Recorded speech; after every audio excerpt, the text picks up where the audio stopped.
The topic I'm going to speak about is changing the face of the world. And question would be, at the very beginning, is you want to change the face of the world to make it more beautiful or make it more ugly. There are people in this world who have changed the face of the world for a brief period, like Hitler, who changed it to create those horrors which had never happened before in our history. So therefore the issue becomes, if you want to change the world, the face of the world for something much better than it used to look in the past, then what is needed for you to do as an individual and as a group? A dream, I suppose, has two meanings. One is what when you go to sleep you see, but that's not what you obviously meant. Dream would be flights of imagination and the wishful thinking that goes with it. Now, do you wish that the world's face should be changed?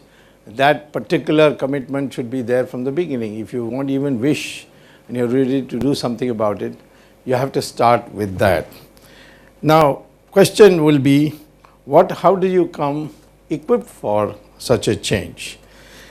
That is which is important. Your mindset is very crucial if you want to change the face of the world. It's not how much power you have, how much positions you have, and nor does it require how much strength you have.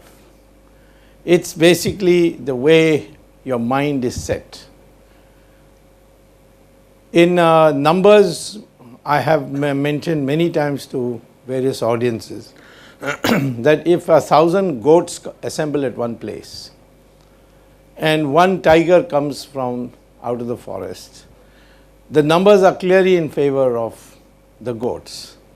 But the goats' mindset is such that there is panic immediately, and seeing this one tiger, they all run helter-skelter. They have no mindset to combine, surround the tiger and kick it till it is completely dead. Similarly, in a circus, you can see strong, well-fed lions with enormous physical strength inside a cage. In will walk in a thin, wiry ringmaster, and that ringmaster will start ordering these lions to climb on a bench, which they will, open their mouth, which they will, then he'll put his head in each one of their heads, and the audience in the circus would clap. The question will arise, why doesn't the lion, which is so powerful, so well fed and so strong, just bite off the head of the ringmaster? That's because it has been brought up from the cub stage to do exactly this, obey. And you can't expect whatever strength the lion has to use its strength, because its mind is not developed that way.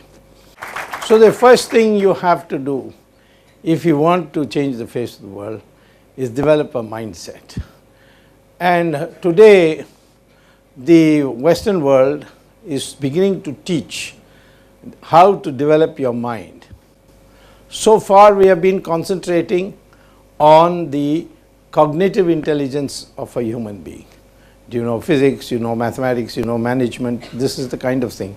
All schools, colleges, universities are largely teaching cognitive, to develop your cognitive intelligence. But in India, the ancient rishis had pointed out several dimensions of intelligence. And today the Western world, in new terminology, is beginning to teach in education schools the various dimensions of intelligence. For instance, besides cognitive intelligence, there is this intelligence called emotional intelligence. And that's extremely important for you to be in a position to change the face of the world. Emotional intelligence is, one, to be able to present your arguments in such a way that the person hearing it is ready to listen or is compelled to listen, and then he begins to think about it.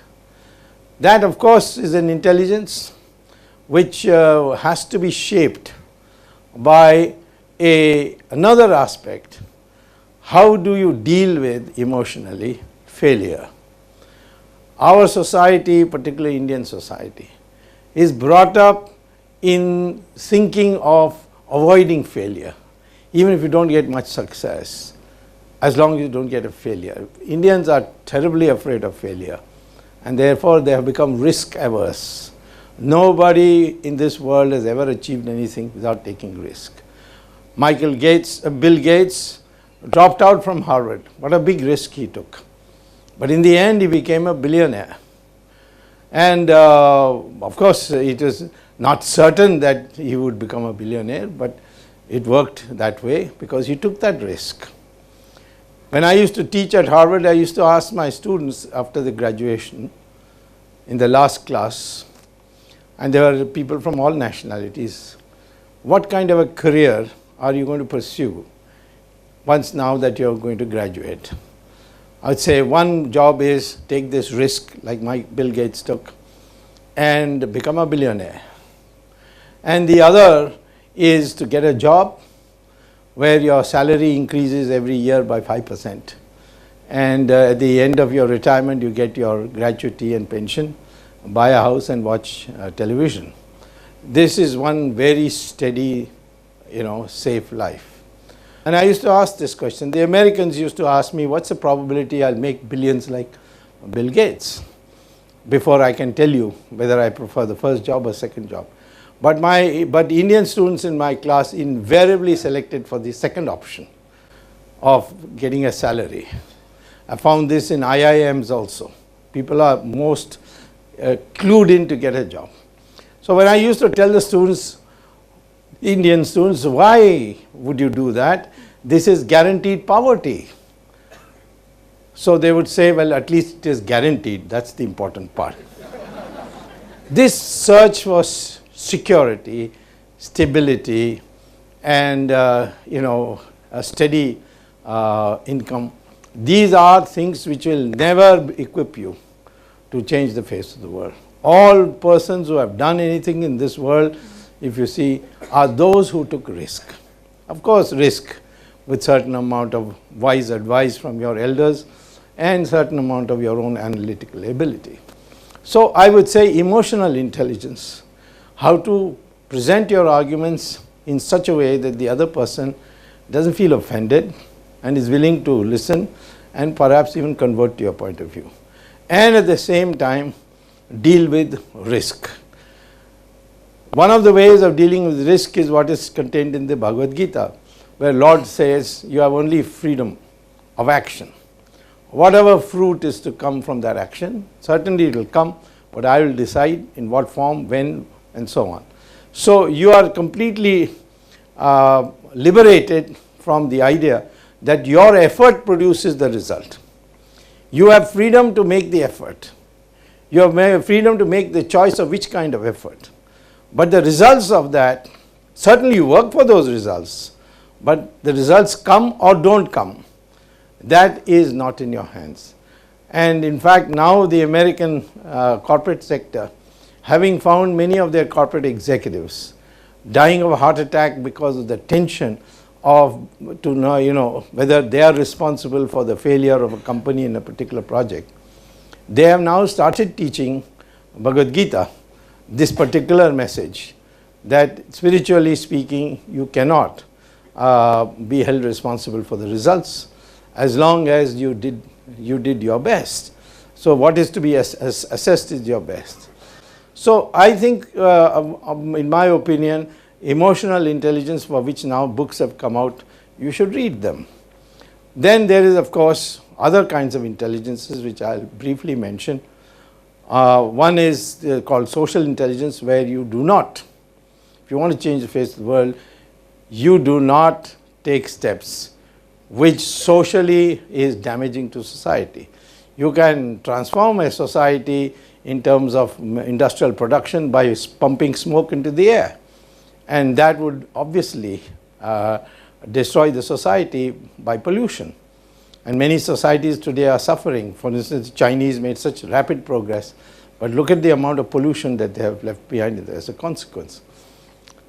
Then there is a moral intelligence, that you will not undertake those actions which are at the expense of someone who is otherwise innocent.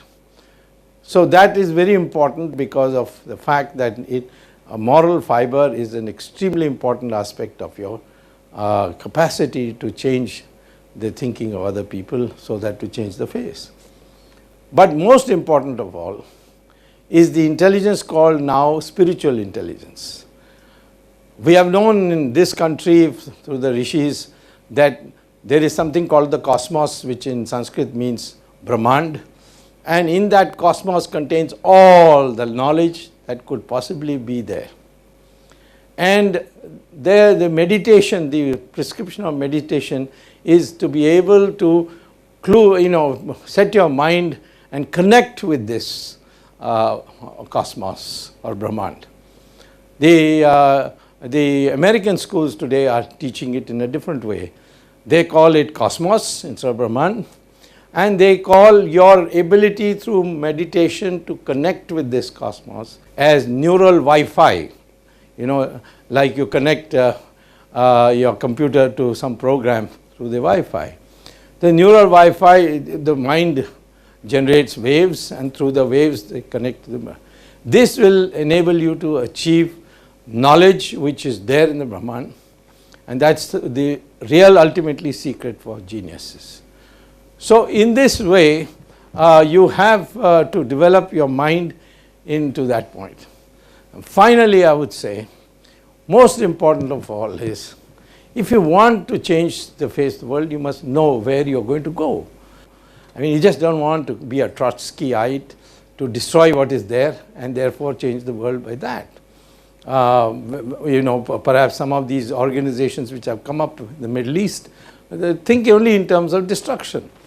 What you want to construct, how can you be a party to construction unless, or be a factor in the construction, if you are not aware of what kind of a world you want to be in?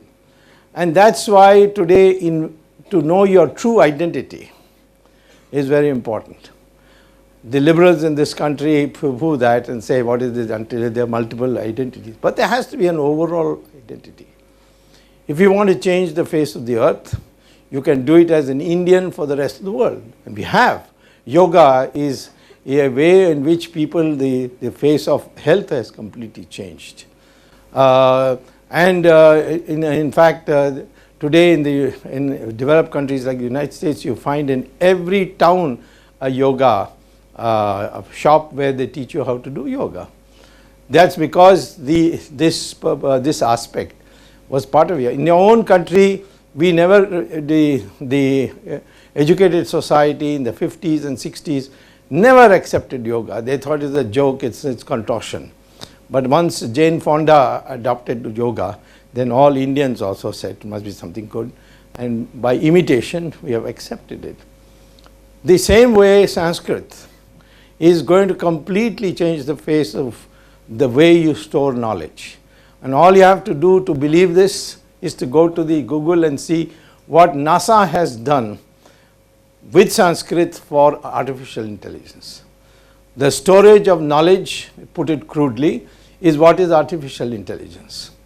And that storage of knowledge, every individual acquires knowledge over his lifetime, and then that gets stored, that is to be stored in a computer, and then they produce books of knowledge out of that. Question became, with so many languages in the world, which language should be used to store knowledge? And NASA came to this conclusion that the most computer friendly language is Sanskrit, and that is why for studying artificial intelligence in NASA you have to learn Sanskrit. Now here again, this is something that is part of but we don't know our identity. Same thing as our history. You must know, you must have pride that this country being the only surviving, continuing civilization that we have. The UNESCO tabulated 46 civilizations and came to the conclusion 45 are dead. the pharaohs or the Egyptian civilization is gone, the Mesopotamian has gone, the Zoroastrian Iranian has gone. But India in the Hindu civilization is the only civilization that has survived. Of course, Hindu civilization doesn't mean we become a theocratic in outlook, and certainly our constitution ensures that politically we will never be theocratic. But the fact of the matter is that the tradition that was developed, and you have to understand what is the essence of that civilization which you want to take forward. For instance, one of the questions which I used to be asked by my colleagues, my classmates in Harvard when I was studying for my Ph.D. is why Indians followed Mahatma Gandhi. And when I said, why not? They said, but the man is not properly dressed. How can you follow a leader who is not properly dressed? It's a fact that in the West, all leaders are very well dressed. And here is a man who is just putting a little piece of cloth around his loin. Walks around in his langoti, as they say, and the entire masses of India following him. Same thing with all our top spiritual leaders. They are in the simplest of clothes. I'm talking about genuine spiritual leaders. There are a lot of fakes too, but the genuine ones are people very simply dressed, and even the way they live is very simple. But in other societies, the spiritual leaders are in pomp and glory. So this is something again we have shown that ultimately what matters is not material progress alone. Material progress produces greed, and material progress alone produces greed, and greed produces corruption, and societies wither away because of that. But in our tradition, we have always said that material progress must blend with spiritual progress. And that's why we had a division of society which unfortunately got ossified as being birth-based. The Varna system originally designed was not birth-based. If it was birth-based, then Vishwamitra would never have been a Maharishi because he was born in a Kshatriya family. Nor would Veda Vyasa be allowed to have written the Mahabharata because his mother was a fisherwoman. You'll be surprised to know that Valmiki was a Dalit and Kalidasa was a Vanvasi. Now, this is a division of labor where you adopt a certain discipline. If you are going to pursue knowledge, you will have to sacrifice everything else. Then you are venerated as the best. So that society has to translate. If you want to get into the field of thinking by which you can transform the world, you will have to then modify your behavior where you don't chase material wants beyond a point. So this is again all that is to be acquired. If you want to change the face of the world, you can do it as an individual. Many things individuals can do which people didn't believe could be done. 10 years ago, nobody could believe that an individual with no power could send the most powerful people at least to become accused in corruption cases. All I did in bringing people to book and on dock was to use the constitution. 10 years ago, this never happened. Then with the 2G and now continuing to many more, the TR jail will have to be expanded if I succeed in all these cases. But their mindset that I have the weapons, I don't need power. Without power, it can be done. That kind of mindset comes, and that mindset can only come when you know your true history. The history that is today taught is not the true history. It is unfortunately a history written by the British in which we have continued. I'm not saying that you should glorify everything of the past, obviously not. But at the same time, the truth of the past must also be reflected in your history. So what is necessary, therefore, in conclusion, is that if you want to change the face of the world, it has been done before. But it is done by only those who understood themselves and were willing to take risks. Some did it for bad, some did it for good. And therefore, it is in your hands, the potential of a human brain, potential of a human being, and the opportunity it provides is unlimited. The question is how to exploit it.